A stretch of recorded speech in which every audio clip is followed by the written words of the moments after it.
I want to talk about the skinny on protein. You know, we were talking in Sabbath school about how there's myths, and some people don't believe the Bible. They think it's just a myth. And there's a lot of myths when it comes to our understanding of protein. Protein's very important. In Greek, pro is the first. It's the first thing. So we need quality protein. And in the early 1900s, there were scientists, Osborne and Wendell, that were studying the amino acids, and they found out there's 19 amino acids. And then in the 40s, Dr. Rose found the 20th amino acid, and he did the definitive tests on humans, whereas those first researchers did it on rats. Rats need 10 times as much protein as we do. And so we got this fallacy that we need all this protein. So, let's see, where was I? I wanted to read a statement from John Robbins. You know, John Robbins was the son of the person of Baskin and Robbins, and he let go his whole inheritance from the ice cream industry because he didn't want to make people sick and fat. He didn't like that. And he said it's an inescapable fact that certain people are making an awful lot of money today selling foods that are unhealthy. Have you noticed that? And they want us to buy those foods even though it depletes our energy and makes us fat. They don't want us to be informed about it because they're making a lot of money doing it. I'm paraphrasing what he said. So we have to be educated and know what's true or not about milk. This is sort of a provocative picture, but it makes you think, right? The little guy with the question marks going, hey, isn't that mine? What's that guy doing? We are the only species that drinks the milk from another species and is never weaned. We are never weaned. We're drinking milk all the time. And if you gain weight easily, milk might be one of the enemies. If you look on the list here, look at human milk, only 1.2 milligrams per liter of protein. We're at the lowest protein of all these animals. Why? Because they've got to double their weight to survive, and they've got to do it fast. A cow's got to double his weight in 6 weeks to make it in the world. We can take 4 months because we have our mother taking care of us. And this is the way God designed things. This picture here is of 2 plant eaters. Dr. John McDougall, he wrote the book, The McDougall Plan. If you want to understand protein and carbohydrates and fats, I highly recommend you get this book. It's readable, it's on a layman's terms, and he talks about how we can't store protein. We all know we can store fat, right? We don't have any question about that. Can we store glucose?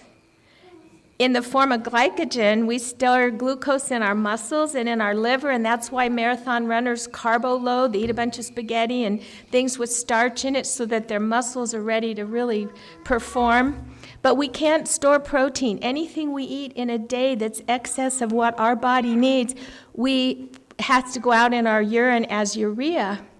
And your body has to balance it, pH balance it, and what it really effectually does is demineralizes our skeleton. So high protein diets, they do make us lose weight. They do make us feel good in ways, but they're really dangerous later on in life to be depleting our skeleton because as we get older, we can't put on that calcium like we used to.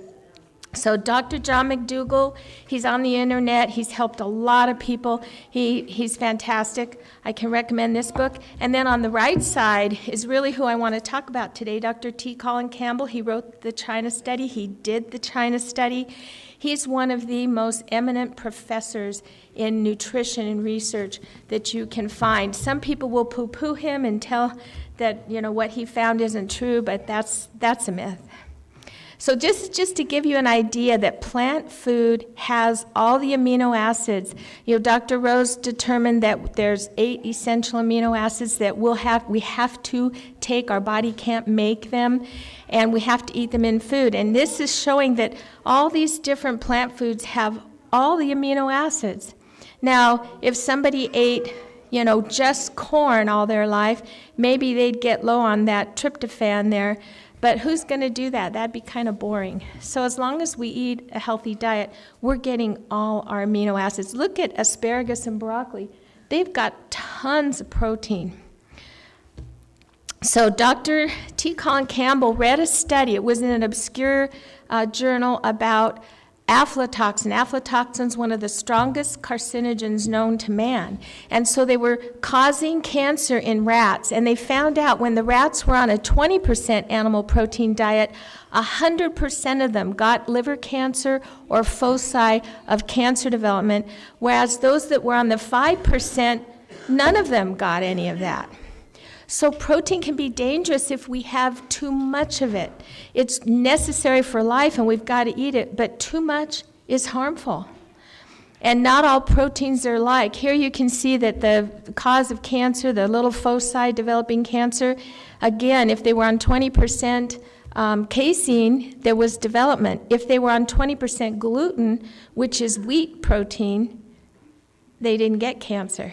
Interesting. So plant protein and animal protein are very different. And then just real quick, you can't see that slide very well, but that's the map of China. And the dark places were the highest incidence of colon cancer in females.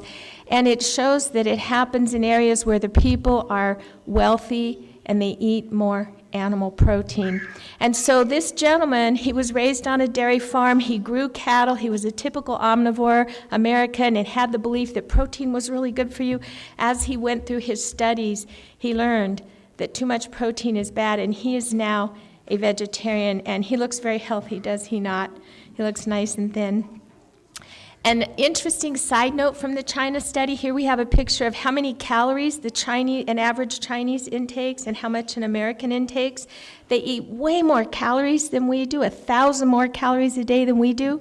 And then if you look at their body weight, their mass index, they have a lower mass index than we do.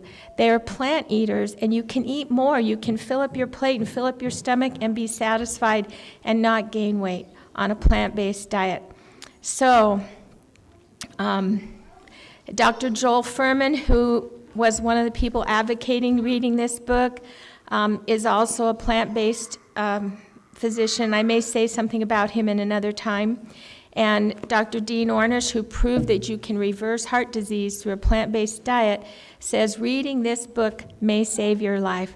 So that's the Skinny on Protein. We need just a little bit, and it's in plants. That's all we need. Thanks for listening.